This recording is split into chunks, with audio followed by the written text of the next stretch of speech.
Hi, it's Steve. Today we'd like to show you how to change the surface element on your range.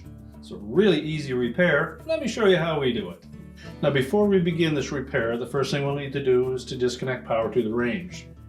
So either pull it away from the wall so that you can unplug it, or locate the electrical panel, turn off the appropriate breaker, or remove the appropriate fuses.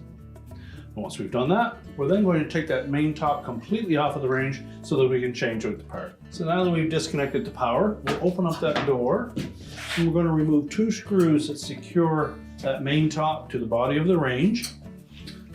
Typically they're a 1/4" hex head screw, and they may also have a Phillips insert on them as well.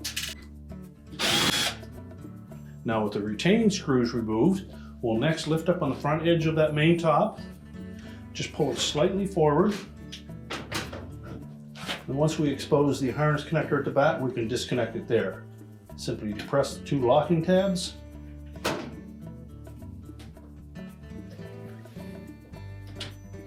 Separate the harness. And then we'll take that top, we'll set it upside down on a suitable work surface, and we can change out the element. Now that we have the main top removed, we've got it on a suitable work surface, and we're ready to change out that element. Now when looking at the replacement surface element, you'll see there are some similarities, but there's also a couple of notable differences here. One of which is the terminals that are used for the hot surface indicator. On the replacement element, there are 3/16 spade terminals, and on the original, they're actually 1/4" spade terminals. And because there's no real current flowing through those, you could potentially just crimp those connectors a little bit tighter, and it may work, but you run the risk that it is not a real snug connection. So you should change those particular terminal ends to the proper size to match our new element. And the other thing we need to look at is the location of the mounting brackets. Around the perimeter of the element base, there are some numbers that correspond with the locations of those tabs, so just take note of those. We'll transfer the existing spring mounting clips onto the new element. We'll change out the terminal ends that are required, and then reattach the wiring to the new element. So we'll begin by removing the wires from the existing element. Take note of their location or take a photograph of them.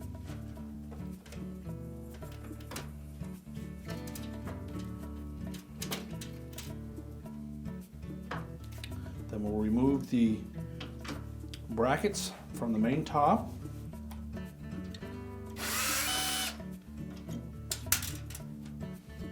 And we'll also remove those brackets from the element itself. Again, take note of the location of where they're mounted.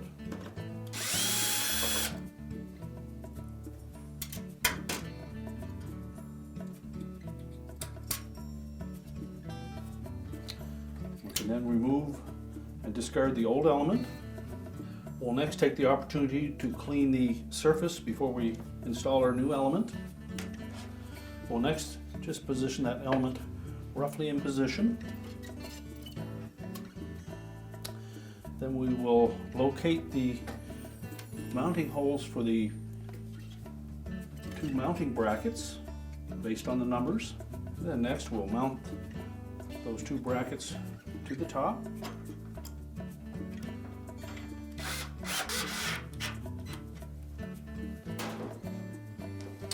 And now we're ready to change out those two terminal ends. We'll begin by cutting the old terminals off.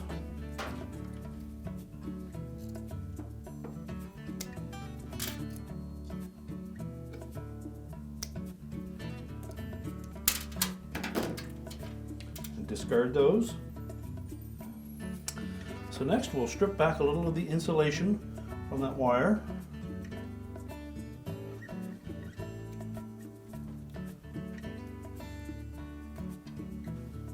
Next we'll slide the new terminal end onto that wire. Make sure it's pushed on far enough that you can actually see some copper wire coming from beneath the insulator.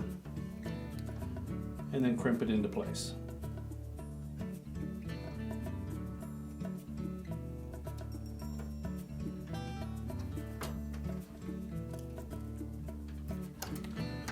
Do the same for the second wire.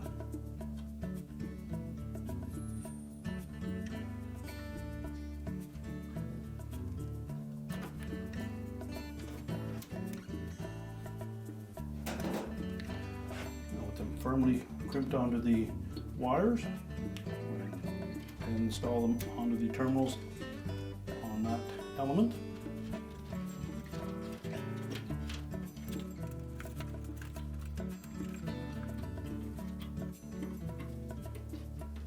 If you find any of these terminals are a little loose, you may need to crimp them with your pliers to make sure that they fit nice and tight.